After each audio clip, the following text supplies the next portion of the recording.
안녕하십니까. 하나금융경영연구소 김수정 연구원입니다. 2017년 하반기 국내 채권시장 전망에 대해 말씀드리겠습니다.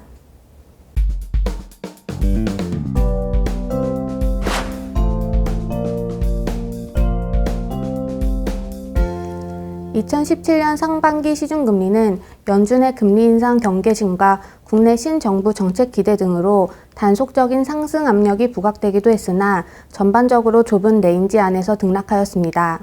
한편 대외금리는 연준의 점진적인 통화정책 정상화 기조와 미국 재정부양책 기대 약화, 국제 유가 하락과 이에 따른 인플레 압력 둔화 전망 등으로 2분기 들어 하락하는 모습을 보였습니다. 특히 6월 FOMC가 3분기 연속 정책금리를 인상하고 예상보다 이른 시점에 자산 재투자 축소 계획안을 발표했으나 초기 재투자 중단 규모가 매우 작은 데다 미국 경기 모멘텀 약화로 금리 인상 경로 관련 의구심도 이어지면서 대금리는 하향 안정화된 흐름을 지속했습니다. 반면 국내의 경우 경제지표 호조와 문재인 정부의 재정부양 의지, 한은 총재의 통화 완화 기조 축소 필요성 언급 등으로 금리 하단이 제한되었습니다. 이에 따라 장기물을 중심으로 한 내외금리 차 역전 현상은 완화되는 모습을 보였습니다. 한편 상반기 국내 통화정책은 경제지표 호전과 미국 통화정책 점검 필요성, 가계부채 리스크 등을 배경으로 만장일치 동결 기조를 이어갔습니다. 다만 경기에 대한 진단이 상향 조정되면서 금통위 내부적으로는 통화 완화 기조 축소와 관련된 논의가 부상하는 모습을 보였습니다.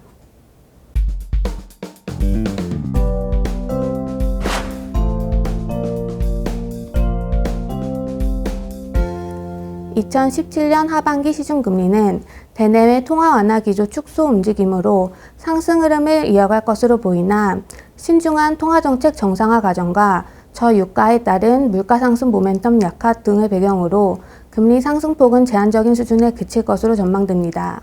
특히 연준은 하반기 중 자산 재투자 축소를 개시하겠으나 초기 재투자 중단 규모가 월 100억 달러로 연준의 총 자산 규모인 4.5조 달러 대비 매우 작은 수준이고 미국 국채에 대한 해외 수요도 뒷받침되면서 영향은 크지 않을 것으로 보입니다. 다만 자산 재투자 축소가 진행되는 과정에서 연준 인사들의 정책금리 인상 경로가 유지되거나 고용시장 개선으로 물가 상승이 이어지는 경우 금리 상승 압력이 부각될 가능성이 존재합니다.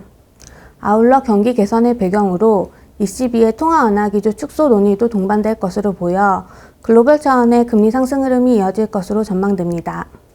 한편 연준이 추가 금리 인상을 단행하는 경우 국내와 정책금리 역전 현상이 부각되겠으나 금리 역전만으로 국내 정책금리 인상이 단행될 것으로 보이진 않습니다. 과거에도 미국 금리 인상기에 국내는 경기 상황 등을 반영해 기간을 두고 금리 인상을 진행하였으며 정책금리 역전에도 불구하고 금융시장은 대체로 안정적인 흐름을 이어갔습니다. 더욱이 국내 펀더멘탈과 무위험 차익거래 유인, 아시아 중앙은행들의 외환보유고 다변화 수요 등으로 외국인 자금도 안정적인 흐름을 유지할 것으로 보여 정책금리 역전이 금리 인상으로 이어질 가능성은 제한적입니다. 이러한 가운데 하반기 국내 통화정책은 경기 회복세의 지속 여부와 수요 측 인플레 압력 확대 여부 등을 점검하며 동결 기조를 이어갈 것으로 보입니다. 특히 국내 경제가 상반기에는 수출 단가 상승과 IT 기업들의 설비 투자 확대, 분양 물량 증가에 따른 건설 투자 호조세 등으로 호전되는 모습을 보였으나 하반기에는 수출 단가의 기저효과 둔화, 수출의 낙수 효과 제한, 신규 수주와 부동산 규제 강화에 따른 건설 투자의 경기 견인력 약화 등으로 성장 호조가 지속될 가능성이 낮아 하반기 중 정책금리 인상이 단행되기는 어려워 보입니다. 다만 가계부채 증가세가 지속되는 경우 정책조합 차원의 금리 인상 논의가 빨라질 가능성이 존재합니다.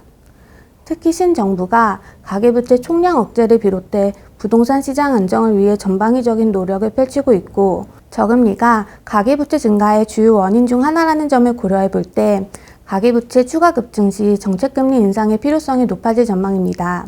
더욱이 정부의 취약계층 채무조정 등의 정책 지원과 재정부양책 등이 통화정책 운용의 부담을 완화시키고 있어 가계부채와 관련된 금융안정의 필요성이 확대되는 경우 금리 인상 단행 시기가 앞당겨질 가능성을 배제할 수는 없습니다.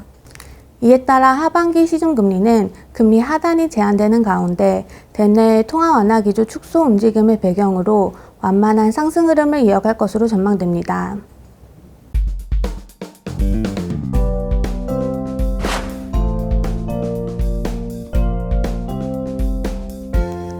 (2017년) 상반기 외국인 원화채 투자는 국내 해외 투자 수요 확대에 따른 FX 수합 레이트 하락으로 차익 거래 유인이 증가하면서 단기채를 중심으로 급격하게 확대되었습니다. 특히 연초부터 5월까지 외국인들의 1년 이하 단기채 자금은 13조 원가량 유입되면서 작년 말 89조 원이었던 외국인 원화채 잔고는 6월 중순 103조 원을 상회하였습니다. 또한 신흥통화 안정을 배경으로 외환 보유고 다변화를 위한 아시아 중앙은행들의 중장기 자금도 유입되면서 외국인 원화채 잔고는 빠르게 증가하였습니다.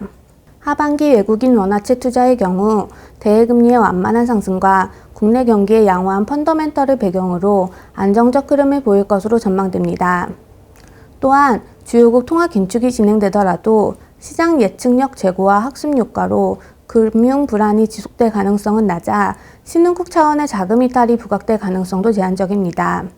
다만 미국 금리 인상으로 단기 영역의 내외금리 차가 축소되고 외국인 자금 조달 비용이 증가함에 따라 상반기와 같은 자금 유입 속도는 기대하기 어려워 보입니다.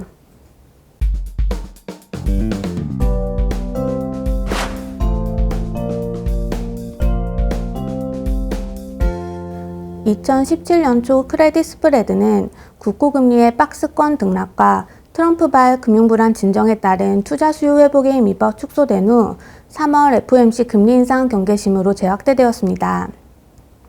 2분기 중에는 국고채 장단기 금리차 확대 등으로 크레딧물의 투자 메리트가 감소하면서 신용 스프레드는 전반적으로 횡보 흐름을 이어갔습니다.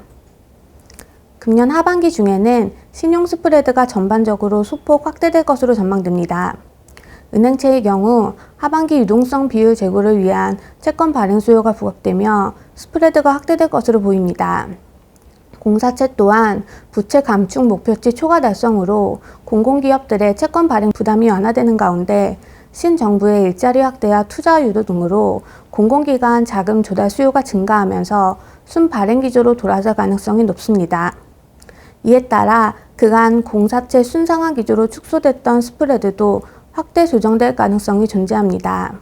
회사채의 경우 기업 실적 개선이 회사채 발행 수요에 우호적으로 작용하겠으나 주요국 통화 긴축과 관련된 경계감으로 신용 스프레드가 축소되기는 어려워 보입니다. 이상으로 2017년 하반기 채권시장 전망에 대해 말씀드렸습니다. 경청해 주셔서 감사합니다.